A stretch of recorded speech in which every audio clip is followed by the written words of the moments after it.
휴경교회 성도 여러분, 그리고 이 시간 이 예배를 통해서 함께 하나님 앞에 가정 예배로 영광 돌리는 우리 성도 여러분들, 여러분과 여러분의 가정에 즐거운 한가위 명절을 맞이해서 우리 하나님의 큰 은혜와 물된 동산의 은총이 가득하기를 바랍니다.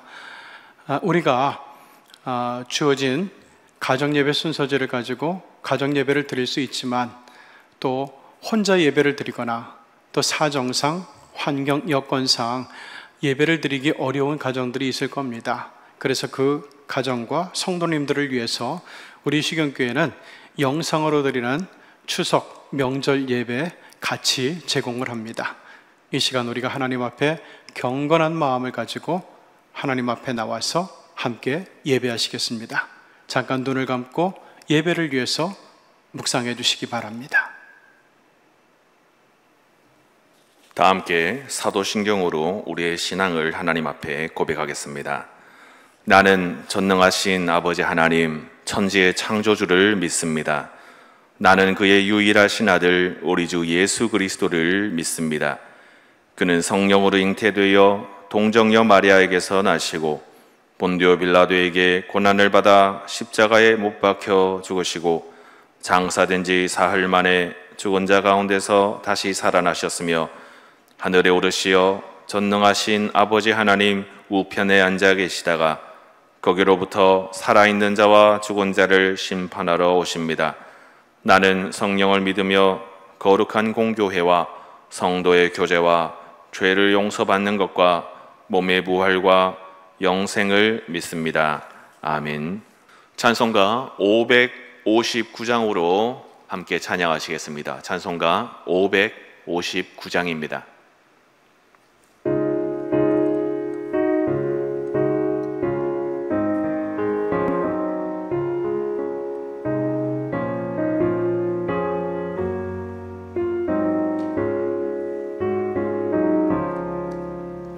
사철의 봄바람 불어있고 하나님 아버지 모셨으니 믿음의 반석도 든든하다. 우리 집 즐거운 동산이라. 고마워라 임마누엘, 예수만 섬기는 우리 집. 고마워라 임마누엘, 복되고 즐거운 하루하루. 어버이 우리를 고이시고 동기들 사랑에 뭉쳐있고 기쁨과 서름도 같이 하니 한간의 조가도 천국이라. 고마워라 임마누엘, 예수만 섬기는 우리 집. 고마워라 임마누엘, 복되고 즐거운 하루하루.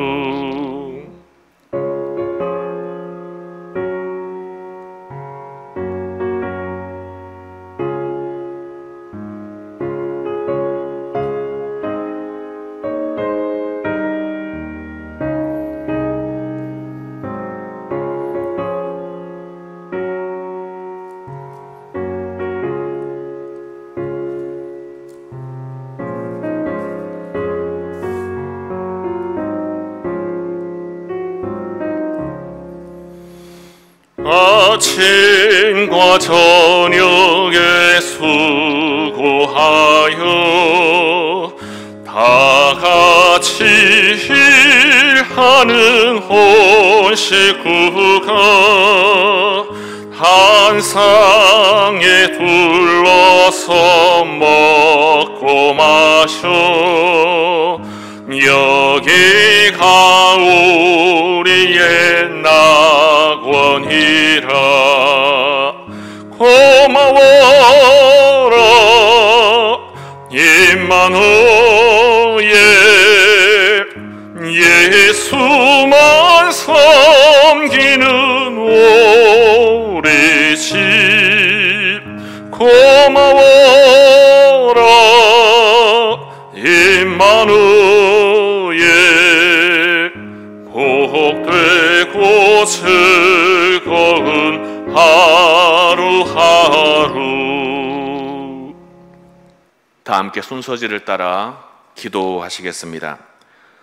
사랑이 충만하신 하나님 아버지, 한가위 명절을 맞아 온 가족이 함께 예배드리게 하심을 감사드립니다. 한 해도 참된 사랑과 은혜 안에서 우리를 지켜주시고 가족 모두가 강건하며 화목하게 지낼 수 있게 하심을 감사드립니다. 오늘 함께 예배하는 우리 가정이 믿음 안에서 하나가 되어 하나님께서 기뻐하시는 가정이 되게 하여 주시옵소서. 또한 우리가 하나님으로부터 받은 사랑과 은혜를 잊지 않고 이웃들에게 그 사랑을 나눌 수 있게 하여 주옵소서.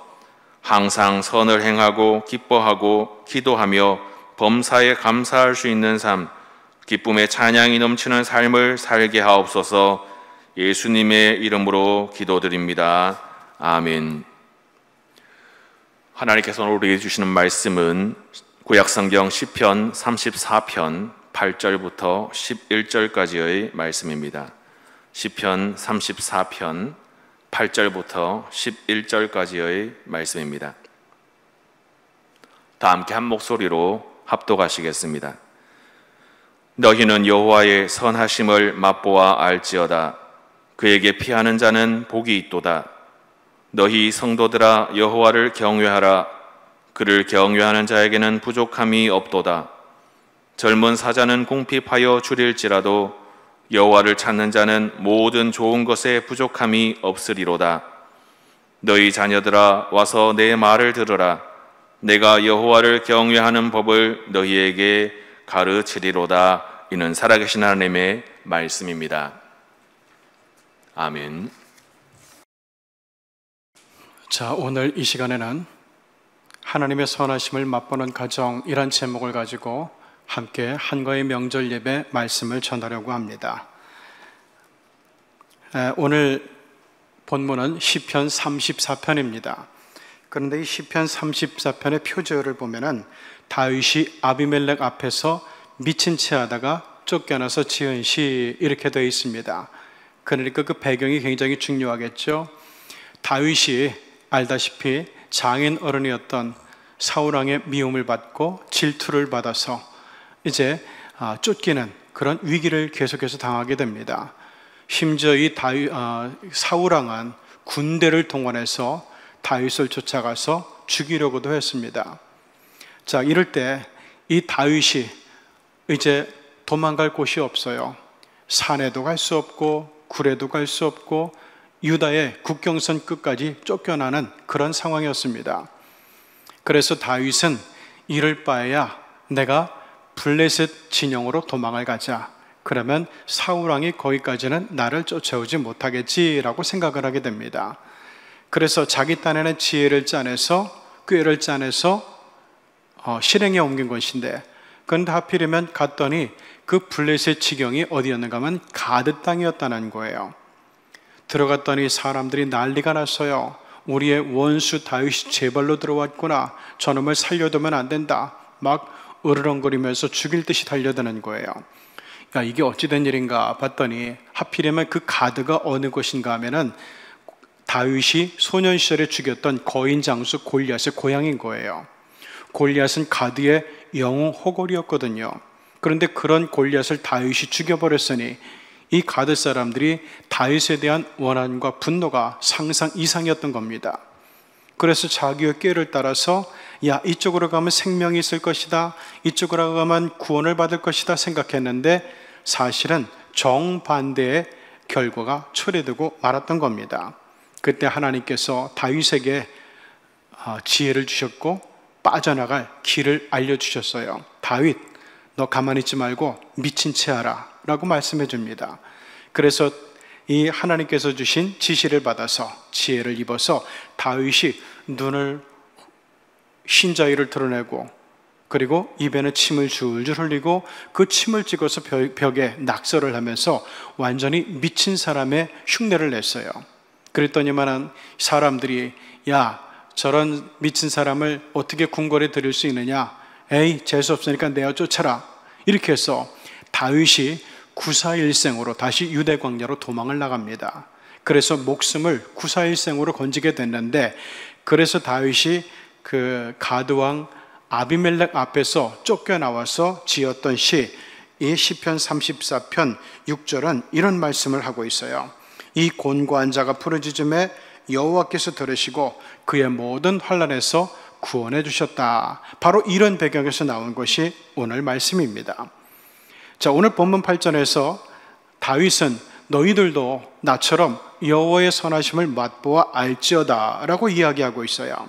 하나님이 선하시다, 이것은 하나님께서 우리를 향해서 가지는 뜻, 이것이 항상 진리라는 얘기예요. 진리는 바른 길을 얘기하죠. 생명의 길을 얘기하고 그리고 구원의 길을 의미하는 겁니다. 이 길을 잘못 들어가게 하면 그건 진리가 아니에요. 그래서 하나님은 항상 의로우시다. 우리를 위한 선택이 항상 좋은 길, 항상 생명의 길, 항상 의로운 길, 그리고 항상 구원의 길로 인도해 주신다는 그런 뜻입니다. 하나님께서는 이미 우리의 모든 삶 가운데서 이러한 하나님의 계획과 뜻이 이루어지도록 역사하고 계신다고 성경은 이야기합니다. 하나님의 그 뜻이 옳으며 선하다는 것을 영적인 미각을 가지고 우리는 맛볼 수가 있어요. 우리를 향해서 항상 선하신 뜻을 베푸시는 사랑과 은혜의 하나님께서 오늘 이 시간에 한가위 명절을 받는 우리와 우리 가정 식구들에게 과연 무엇을 원하고 계실까요? 첫째로, 하나님께서는 우리가 하나님을 의지하는 가정이 되기를 원하십니다. 좀 더 정확하게 이야기하면 하나님만을 의지하는 가정이 되기를 원하신다는 사실이에요. 다윗은 8절에서 하나님께 피하는 자는 복이 있다고 이야기합니다. 다윗이 이 시편을 기록할 때는 아까도 얘기했다시피 사울왕을 피해서 이리저리 안 가보는 것 없이 때로는 숲을 속으로 숨고, 때로는 굴 속으로 숨고, 때로는 광야로 도망하라고, 때로는 산 속으로 도망하라고, 이렇게 정신없이 피해서 도망다니던 때였습니다. 다윗은 목숨의 위협 앞에서 때를 가리지 않고 장소를 가리지 않고 정처 없이 다녔지만 그의 마음은 항상 잊지 않고 하나님을 향하고 있었고 하나님과 함께 있었어요. 여러분, 중요한 것, 하나님께서는 임마누엘 하나님이죠. 하나님은 우리를 떠나시는 적이 없어요. 항상 우리 곁에 계십니다. 자, 그런데 이런 하나님의 선하심이 우리 가운데서 능력으로 나타나고 평안으로 나타나고 그리고 안전함으로 나타나기 위해서 필요한 게 뭔가 하면은 우리도 하나님의 임재를 느끼고 인정하는, 그리고 고백하는 파루시아의 신앙이 있어야 된다는 거예요. 파루시아, 하나님께서 이곳에 임재하신다는 뜻이죠. 내가 하나님의 임재하심을 느끼고 인정하고 고백하고 감사할 때 임마누엘 하시는 하나님의 은총과 능력이 우리 가운데 임하게 되는 것이고 우리의 삶의 현실이 된다는 것을 성경은 항상 강조하고 있어요. 그러므로 다윗처럼 우리도 어려운 삶이 닥칠 때 하나님께 우리의 마음을 둬야 될 것이고 하나님만을 의지하려는 그런 삶의 자세가 되어 있어야 된다는 거예요. 자, 이런 삶의 모습으로, 이런 신앙의 자세로 하나님의 인도하심과 하나님의 선하심을 항상 맛볼 수 있는 우리 성도님들과 성도님들의 가정이 되시기를 주님의 이름으로 축복합니다. 자, 둘째는 하나님께서 우리가 하나님을 예배하는 가정이 되기를 원하신다는 사실입니다. 9절에서 성도들에게 하나님을 너희들도 경외해야 된다 명령하고 있어요. 그런데 여러분, 하나님을 경외하는 가장 기본적인 자세가 뭘까요? 하나님께서 가장 기뻐하시는 것을 하는 건데 그게 뭐냐? 하나님께 마음과 뜻과 힘을 다해서 예배를 드리는 겁니다. 왜냐하면 우리 하나님이 제일 좋아하시고 제일 기뻐하시고 제일 영광을 받는 것, 이것이 바로 하나님께 드리는 예배이기 때문에 그래요. 우리는 어려운 때에도 즐거운 때에도 가난할 때에도 부할 때에도 일이 술술 풀리고 형통할 때에도 길이 막힐 때에도 언제나 예배의 우선순위를 두고 하나님께 영광을 돌리는 믿음의 가정이 되어야 됩니다. 이것이 하나님의 선하심을 맛보아 알 수 있는 아주 중요한 길이기 때문에 그렇습니다. 자, 셋째로 하나님께서는 우리가 하나님을 가르쳐주고 하나님을 배워주는 가정이 되기를 원하십니다. 오늘 11절에서 다윗은 자녀들에게 내 말을 들으라 말씀하고 있어요. 자, 그러면 뭔 말을 들으라? 그 내용이 뭐냐? 그 다음에 나오는데 내가 여호와를 경외하는 법을 너에게 가르쳐 주겠다라는 겁니다. 다윗은 누구보다도 위기도 많았고 위험한 일도 많았고 힘들었을 때도 많았고 그리고 어려울 때도 많았던 사람이에요. 슬플 때도 많았고 배신당할 때도 많았고 눈물 흘릴 때도 참으로 많았어요. 그래서 밤낮으로 눈물이 내 침상을 적시나이다 이렇게 고백하는 시편도 얼마나 많이 있습니까? 다윗은 이렇게 질곡의 삶을 살았던 사람이에요. 자, 그런데 이 다윗이 그런 질곡의 삶에서 완전히 탈피하고 벗어나서 이스라엘의 군왕이 되고 이스라엘 사람들이 오늘날까지 가장 존경하는 성군이 될 수 있었던 이유가 뭐냐? 하나님을 경외하는 법을 제대로 알았기 때문에 그래요. 그는 어디서든지 하나님을 향하고 하나님을 높이고 하나님을 경배하고 하나님을 예배드리는 사람이었어요. 이것으로 말미암아 그는 하나님의 임재하심을 늘 느낄 수가 있었고 여호와의 임마누엘의 하나님의 은총을 느끼고 누리고 바로 이시의 신앙을 가지고 이 하나님을, 하나님의 힘과 권세를 이용할 줄 아는 지혜로운 사람이었던 겁니다. 우리는 가정 안에서 하나님의 말씀을 함께 묵상하고 주님께서 하신 놀라운 일들에 대해서 늘 가르치고 이야기를 나누고 배워주는 것이 참 중요합니다. 하나님께서는 우리의 인생에 있어서 선하신 뜻을, 생명의 길, 구원의 길, 이것을 이미 우리에게 예비해 두셨습니다. 우리가 너무나 잘 아는 사실이죠. 그러므로 우리는 이러한 하나님의 은혜에 항상 감사하는 마음을 가지고 하나님을 더욱더 의지하고 마음을 모아서 예배를 드리고 하나님의 말씀을 함께 배우는 일에 더욱더 열심을 내야만 할 것입니다. 이제 추석입니다. 기쁜 일들이 있고 감사한 일들이 있고 그리고 그리운 얼굴들, 반가운 얼굴들 다 모이는 이때 우리가 가정에서 예배를 드린다면 이것처럼 하나님을 기쁘시게 하는 일은 없을 거라고 생각이 됩니다. 자, 이러한 때 우리가 하나님께 마음을 모아 예배드리고 하나님의 말씀을 함께 나누고 배우는 가운데서 추석을 보내는 우리 모든 믿음의 가정들이 앞으로 다가오는 어떠한 삶의 여건과 형편과 환경 속에서도 다윗처럼 나는 하나님만 바라봐, 나는 하나님만 의지해, 나는 하나님만 소망한다, 이런 믿음의 결단을 가지고 하나님을 찬송하고 예배하며 나가는 가운데서 언제나 어느 때든지 시마다 때마다 순간마다 하나님의 선하심을 맛보아 알 수 있는 영적인 미각이 날마다 발전되어서 하나님 나라의 맛있는 영의 음식들을 마음껏 먹고 마시면서 마음도 영혼도 삶도 함께 풍성해지고 건강해지시는 하나님의 사랑받는 우리 성도님들, 그리고 우리 성도님들의 가정이 되시기를 주님의 이름으로 축원합니다. 함께 기도하시겠습니다. 거룩하신 하나님, 우리 믿음의 선배처럼 우리가 지나온 삶도 결코 평안하지 않았습니다. 병고가 있었고 질곡이 있었고 많은 시험이 있었고 상처가 있었고 그리고 실패가 있었고 후회와 낙심도 있었고 때로는 배신으로 인해서 마음이 어려울 때도 참 많았습니다. 그런데 오늘 우리가 이렇게 함께 예배드리면서 우리 하나님 앞에서 우리와 비슷한 삶을 살아오면서 마침내 아버지 하나님, 완전히 인생의 역전을 경험하고 전천후의 축복을 얻으면서 하나님의 사랑받는 사람, 이스라엘 사람들이 대대적으로 민족의 정말 영웅으로, 민족의 성군으로 우러러보는 다윗의 인생이 되는 것, 이것을 우리가 성경을 통해서 지켜봤는데, 하나님 아버지, 우리도 다윗과 같은 믿음을 가지고 나아가는 가운데서 우리 하나님을 예배하는 일에 마음과 뜻을 다해 나가고, 하나님을 기쁘시게 하는 일에 마음을 모아 나가는 가운데, 그리고 하나님을 배우고 하나님을 가르치고 하나님에 대한 믿음의 이야기를 가정에서 충분히 나누는 가운데서 항상 여호와의 선하심을 맛보아 아는 그런 복음의 가정, 영적인 미각이 발전되는 가정, 영적인 양식과 육의 양식이, 인생의 양식이 항상 풍성한 식탁을 이루는 복된 가정들 다 되게 하여 주시옵소서. 예수님의 이름으로 기도드리옵나이다. 아멘. 이 시간 우리가 함께 찬송하기를 원합니다. 301장 찬송 같이 하시겠습니다.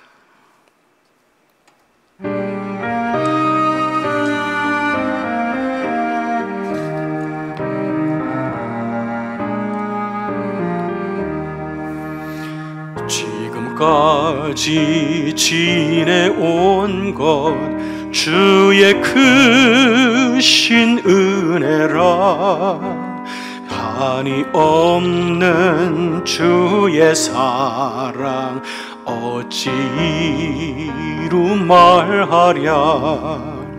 자나깨나 주의 손이 항상 살펴주시고, 모든 일을 주 안에서 형통하게 하시네.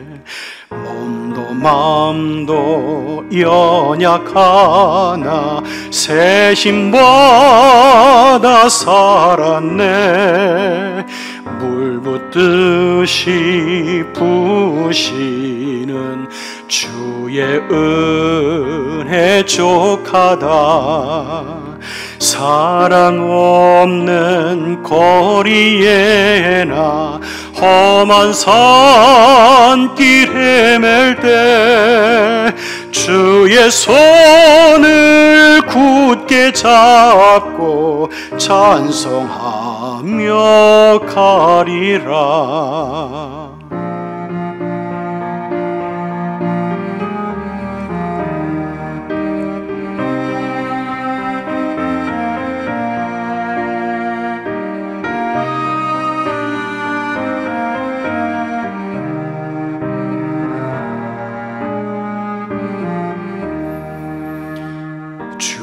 다시 배울 날이 날로 다가와, 무거운 짐 주께 맡겨 벗을 날도 멀잖네. 나를 위해 예비하신 고향 집에 돌아가 아버지의 품 안에서 영원토록 살리라.